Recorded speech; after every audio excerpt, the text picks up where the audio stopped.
Hey, Jrue. It's not often that you put up 30 shots. So what was kind of what did you see as the game went on that at times it felt like that was the best play for you and the team, and yeah, just kind of what were you seeing out there in that way? Kind of felt like it was a little bit of the game plan.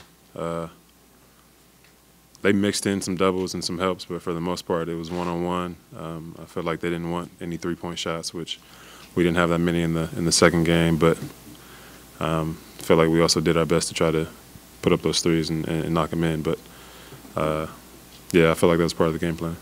How did can you just kind of walk us through that last eventual game winner, that the high arcer and the bounce? Just what did you see? How did that open up, and how did that kind of play out for you? It just happened. I made a move. If Jason fell or grabbed me, whichever one, but had the spin and nobody was there, so knew the time was running down. And at that point, you just have to. You have to put it up on the rim, but I had a pretty open shot, a pretty open floater. So at that point, just put it up there and it bounced in.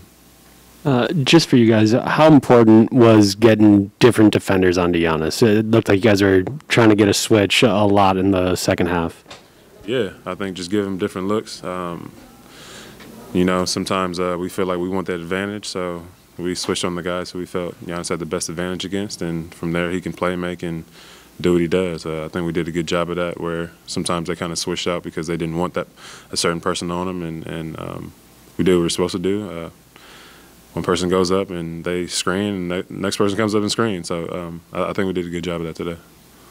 Obviously, a super physical game. For you, just to watch Giannis be able to score 42 on 30 shots and get to the rim while it is that physical, just kind of how impressive is it to watch him kind of do those things? That's what he does, to be completely honest. We didn't have but half of their free throws, but it was a pretty physical game. I don't know. Two aggressive teams. Two teams that love to sit down and play defense. I imagine it's going to be like that for the rest of the series. Jrue, when you guys are trying to guard an elite player like Tatum, how much of having success is doing work early before they get the ball? It's a lot of it. It's a game within a game. Sometimes you might be topside, sometimes you might be trailing them. You just want to give them different looks, and somebody who can, prolific scorer, somebody who can go off at any time. You give them different looks, but I think for the most part, not only myself, but Wes did a great job on them, giving them no space, making everything tough, try to keep them off the free throw line as much as possible. Jrue, it seems like you've gotten a bit of a groove after you hit that shot clock buzzer beater towards the end of the second quarter. What does it do for you to see that kind of shot go in, and I guess for the rest of the game? Right. How does it help you? Right. It helps a lot. At the end of the day, you're not gonna make every shot. That at any given time a shot can go in and it'd be a pure shot or even sometimes a tough one. But sometimes when you see that ball go in, you have the energy on your side. That good things are coming. So just staying positive, sticking with it, and continuing shooting the ball.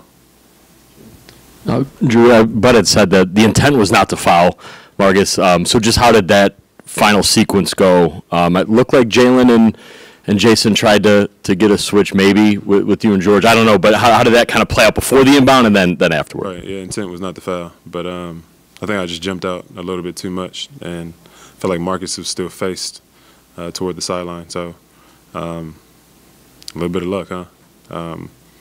Glad that, obviously we didn't want a three, and I kind of wanted to get up in him and kind of make him drive into the basket, but ended up overshooting it. You and Giannis, it looked like ran more pick and rolls together in this game than y'all have been in the past. I'm just kind of wondering, how comfortable, how you feeling about just those actions with you two together, and do you feel like as this continues, the rest of the series, y'all can maybe? Feels pretty good. I know sometimes with us, they switch, but there's a lot of times where they didn't. And coming off and getting to the paint, getting to the basket, I feel like with the ball in my hands, I can make those plays. I can make that shot or even kick out. But, me and Giannis have done pick and roll plenty of times. in this series, I feel like it's going to go to it, especially with Chris out. Down the stretch, it's going to be us too.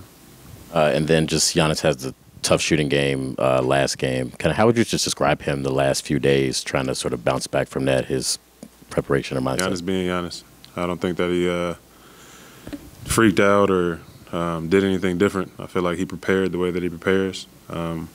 Mentally solid and mentally he's consistent. And he also knows that not every game is going to be a bad shooting game. So he came out tonight and did what he does.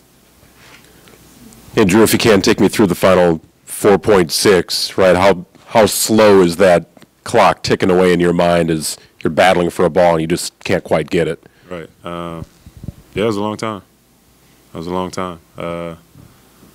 Marcus got off the line pretty quick, so I don't know if that was he got off the line pretty quick. But, I mean, he caught the ball, shot it.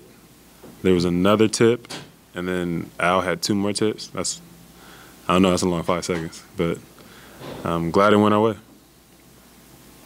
Steve? Just, the Celtics were arguing for a shooting foul on that 3-point. What was I don't know if you've seen it on replay since, or what was your perspective on, were you pretty certain that you had gotten him before the shot was attempted? I mean, honestly, it looked like he was still facing the sideline, and that's not shooting motion. He wasn't facing the rim, so. And just, was this kind of the type of series you expected in terms of the physicality? For sure. I expected in the playoffs, period. With the playoffs, refs might swallow the whistle a little more. Team's intensity, and you get to lock in the players, and it's just competitive nature, right? So we come out, we're aggressive. We beat them game 1, they beat us game 2, and we know that both teams know this is going to be a big game, a big win. So defensively, we know that as a team, and they know it as a team. That's how you're going to win games. Eric, and then David to wrap it up. One of your assists tonight comes on a skip pass to Pat in the corner. I think he catches it up above his head, keeps it up there, and is able to hit a big shot. Just how much trust do you guys have in, one, I guess, his ability to kind of master that difficult skill, and then on top of it, just to hit big shots in the postseason? That's Pat. Pat's done it. He did it last year. He's done it quite a bit this year. Just big shots in general. Even up there at the top of the key where he might have had one tonight that he missed, but we trust him, and we want him to shoot it confidently, and we know he's one of our best shooters. But the catch it high, keep it high, not many people could do that. I think it's probably like him and Clay. But I might even like that shot better than his regular shot. He works on it, and you see him do it, and I feel like every time he does it, it goes in. So, yeah, I trust it. Jrue, you've been in a million playoff games. How long did it take you to get comfortable with the idea that playoff basketball, it's just going to be ugly, it's going to be physical, there's going to be a lot of missed shots that normally don't get missed, and to just keep playing through to a result like the last 4 seconds where you just get a win somehow? I feel like that's my type of game. That's how I like to play.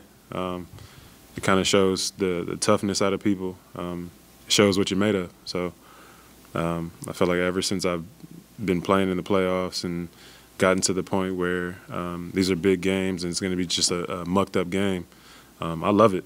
And especially as a defender and somebody who during the playoffs gets away with a little bit more, it makes men out of boys. I really feel like coming down the stretch, you see who's really going to take over or who's going to get a stop. So it's fun. That's why we play our basketball.